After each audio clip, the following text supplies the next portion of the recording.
Yo, what is up guys? Nick Nakai here, Let's Drift Media. Thank you guys for coming back to the channel. It's your first time here. Like always, drop a comment and hit that subscribe button. It really helps out my channel. But on today's episode, we are going to be replacing the valve cover gaskets and spark plug grommets for my 1994 first gen Lexus LS400.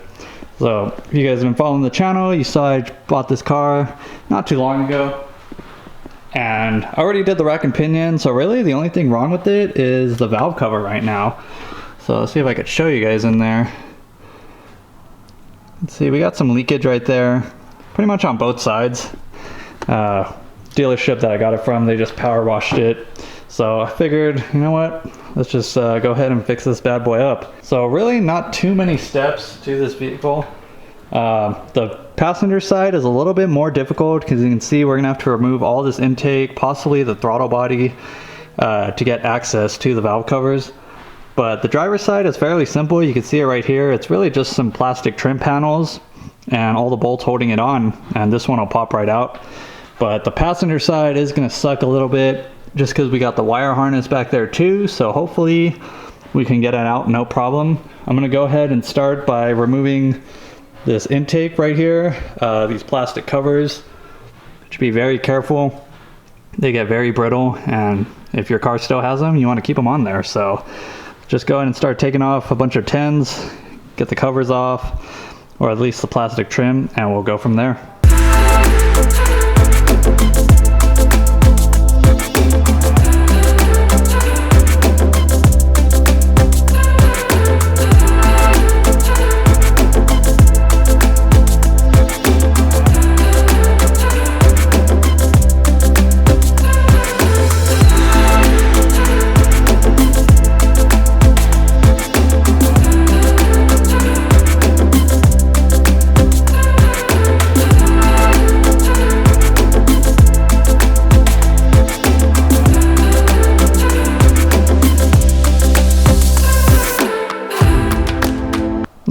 Should have brought my underhood light. Using this one for right now so you get some better lighting for you guys, but you can see we got pretty much all the plastic covers off, and there was a lot. You have to be very careful. Luckily nothing broke. I mean, this hose did break the plastic in there, but it'll slide right on the metal tube on the intake, so not too worried about that.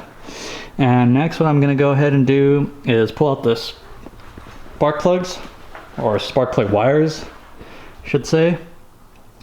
You guys can see this side is pretty exposed, so I'm going to start with the easy side and try and take out the wires, disconnect this hose right here. Hopefully this fuel line's not in the way, and then just go around unzapping the 10s all around, and it should just pop straight out. I might have to kind of push this little, there's another plastic panel right here covering it slightly, you can see, but I think we should be able to weasel it out. This side doesn't look too bad.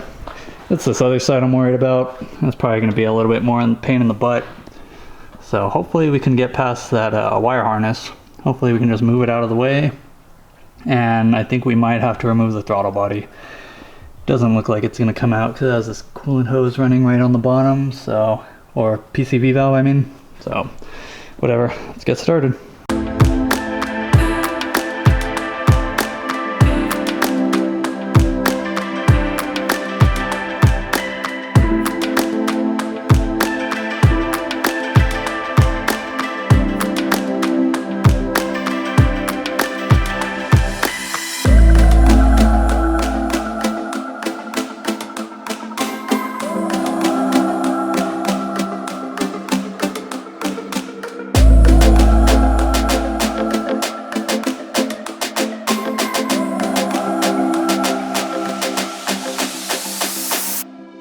Alright, so you guys can see we got the easy side out. That one wasn't too bad. We're really glad this hose didn't break. It's very brittle. Probably would have helped to let the car warm up so everything softened up a little bit, but other than that, wasn't too bad. Just kind of had to maneuver it, sneak it out a little bit. This fuel line kind of got in the way, but I was still able to get it out. Just had to lift the dipsticks out of the way. So there's also, you can see by those kind of moon-shaped parts and the curves, there's going to be some silicone. So we're going to want to clean that up on all the little spots. Pretty much any spot it bends, like anything that's not a flat surface. So I'm actually gonna probably get my little sander wheel from work so I can clean this up, and then I'm gonna go ahead and take both valve covers to work, clean them all up, have them nice and fresh in the solvent tank before I actually reinstall them. But anyways, the driver's side is off. Let's go ahead and move over to the passenger side. Hopefully this one doesn't give us trouble. I know it's gonna be a little bit more difficult, but it's hoping for the best, guys. So let's go back to the time lapse.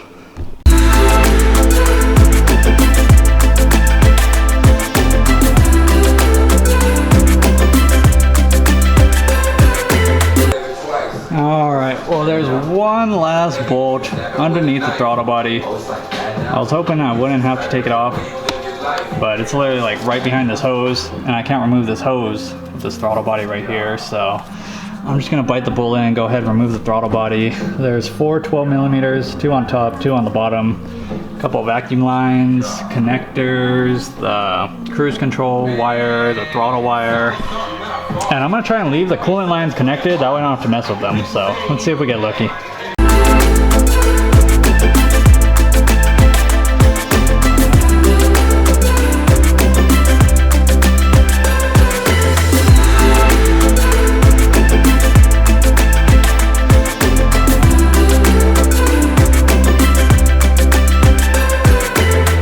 Alright, so after some struggle, we got both valve covers out. Driver's side ended up fighting me. Had to pretty much pull the whole throttle body off. The PCV vent hose right there was giving me problems, as well as that coolant line. But once I took off the clamps, I was able to kind of pull the throttle body off the intake manifold and just slide it out, as well as disconnecting the coolant line over here, as well as the throttle position sensor. Don't forget those, guys. I was able to sneak it out fairly easy with this wire harness. I'm gonna try and see, maybe I can push it back a little bit so when I go back in, it's a lot easier, because I don't want the gasket shifting when I'm trying to shove it back in there. But if you are doing this, now would be a good time to clean your throttle body. Do a throttle body service, get all that carbon buildup off there. It's help with your idle, overall engine performance. But that's pretty much all I can do right now. I'm gonna go ahead and wipe up all this crap over here on the sides where the valve cover meets the cam towers. Then I'm gonna take these bad boys into work tomorrow, get them nice and pretty, clean them up, and bring them back home so that way I can install some very clean and shiny valve covers. So overall, not bad. At least to get them removed. It is a little tedious with all the stuff you have to remove, but I'd say it probably took me like about an hour to get to this point, maybe like an hour and 20 minutes. Who's keeping time? But I guess that's it for now. We'll continue tomorrow, guys. All right, guys, so we are back. I got the valve covers all cleaned up. You guys can see they look nice and clean now, very pretty. Went ahead and popped out the spark plug little grommets in there. These ones are super easy to do. They have these kind of little metal tab on each side, or one on every hole. You just go in from the top, pop them out, get a hammer and a screwdriver, they just pop right out, pop the new ones back in with a rubber mallet, lube them up a little bit, then flatten that little tab back up so it's nice and secure. So these are all clean. We'll go ahead and reinstall those in a second. Went ahead and pulled out all 4 of the half moons. A lot of older Toyotas will have this stuff on the very corner of like the cam towers. There's these little half moon cutouts, and these pieces go in there. There's actually sealant underneath here, so I figured since I was already here, I might as well just clean these up, put new silicone on there, put them back in there. That way I don't put it back together and then end up having one of these half moons leaking on me, because a lot of times those will actually leak and it's not even your valve cover. But right now would also be a good time to do your spark plugs, as well as clean the throttle body. Like you guys saw, this thing is caked in there. Very nasty. But other than that, we're kind of almost ready to go back together. Got the underhood light here now, gives us some better lighting. So what I'm gonna go ahead and do is clean these up with the wire wheel, try and clean up the silicone that's still remaining down there on the actual engine, install these spark plug grommets and the valve cover gasket, and we'll go from there. Alright, well, didn't time lapse that, but pretty much cleaned all these off with the wire wheel. At least got all the silicone off. Spray them down with some carb cleaner. as well as inside there where the half moons were. Focus.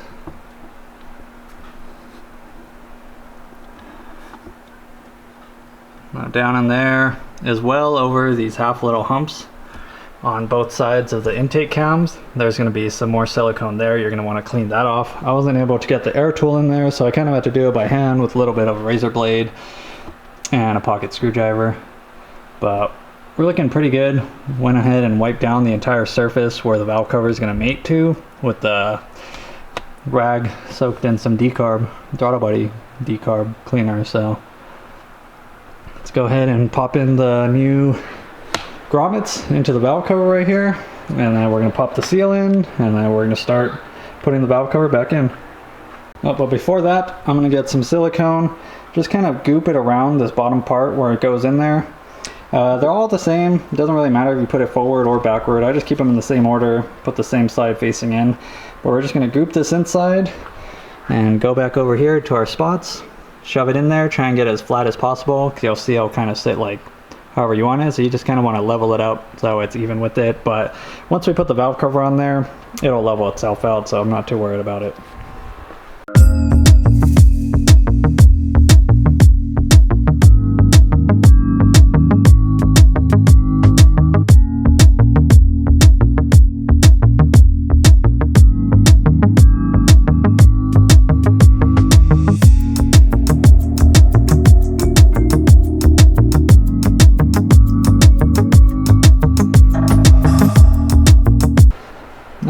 So these ones went in fairly easy.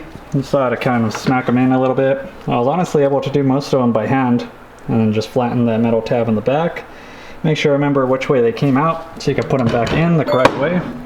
And then also when you're going to put the bolts back on, don't forget to replace the little rubber grommets that go in between the bolt and the valve cover.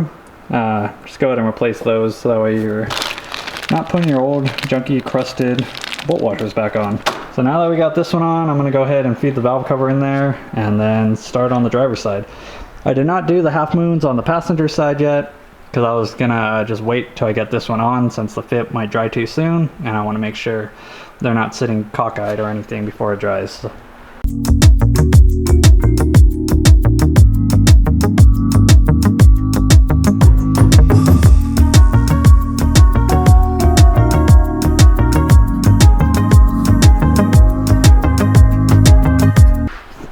I forgot to mention though, before you go on with the valve cover, make sure you FIP in the corners on both sides of the round spots.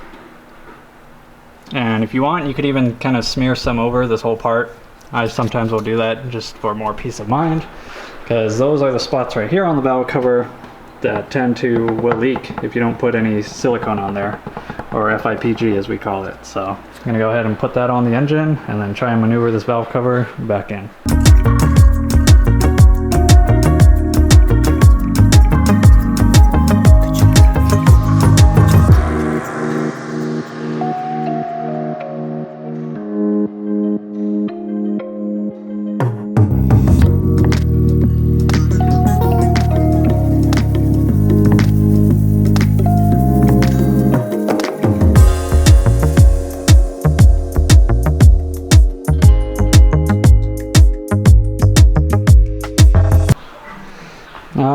So the driver's side went on easy peasy. Went ahead and went around, tightened all the 10s down, put the hose back on. All I gotta do is just put the spark plug wires back in their corresponding hole and then wrap up the plastic side. So I'm gonna go ahead and do the same thing on the passenger side. Hopefully it goes in as smooth as the driver's side.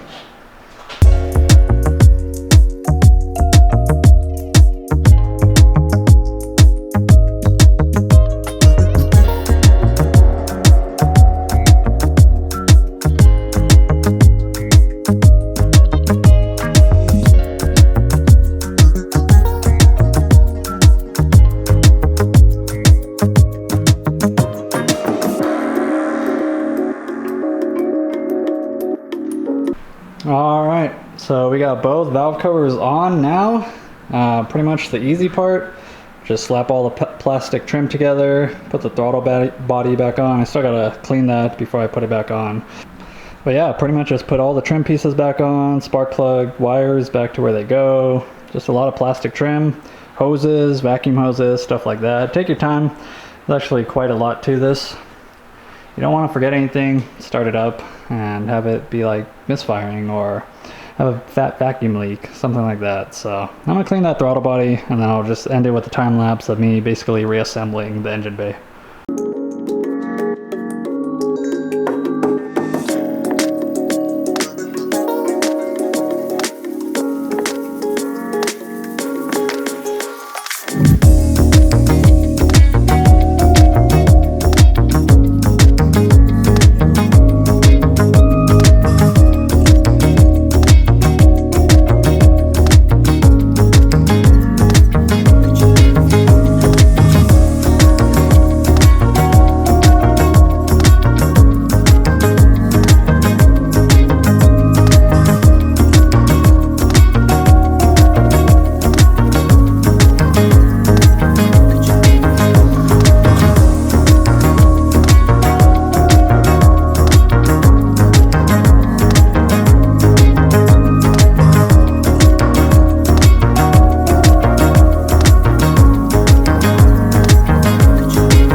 All right, well, I got it all put back together now. Kind of stopped the time lapse because I ended up actually struggling to get these plastic pieces on to sit flush.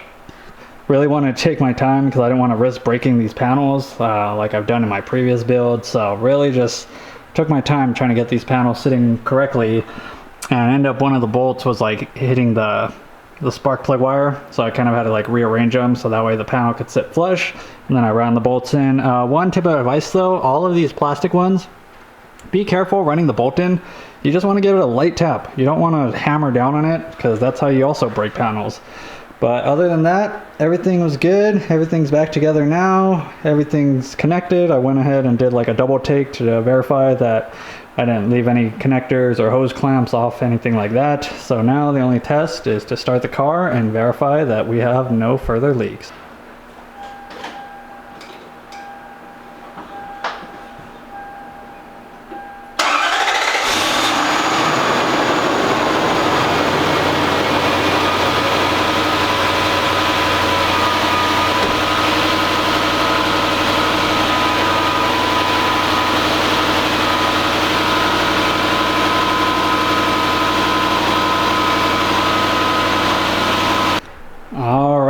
So let it run for a little bit, check to make sure no leaks. It's pretty easy to tell most of the time. If you have like a little inspection mirror, I like to like kind of peek around the back sides because those are the ones you can't really see from up top. But either way, this side's kind of a little bit harder to see. But we're looking good. No check engine lights, no vacuum leaks. You want to make sure that again you have all your vacuum lines connected, all your electrical connectors, and always double check your clamps, all the vacuum lines, and as well as the coolant lines. Make sure those are tightly connected. But wow, I don't know if you guys heard the difference, but with the throttle body cleaned now, it revved up so much smoother and quicker, and the gas pedal just felt like a lot more snappy. Like before it was like super sluggish. But anyways, I'm glad I did that during this process. So I think that pretty much sums it up for replacing valve cover gaskets on a 90s LS400. Probably very similar for the future generations, but just want to put this video out there in case anyone has leaking valve cover. It's really not that bad. You guys saw it took me like maybe 2 nights after work and got it banged out. So that's all I got for you guys this time. If you guys have any questions, feel free to drop a comment and I'll get back to you guys. So take care. Peace! Hey, Bill, I'm in the mood for a switch up. I hit the function, hit the rose till I hiccup. I hit the stage and leave with money that's a stick up. She picture perfect, so I told him I'm a flick up.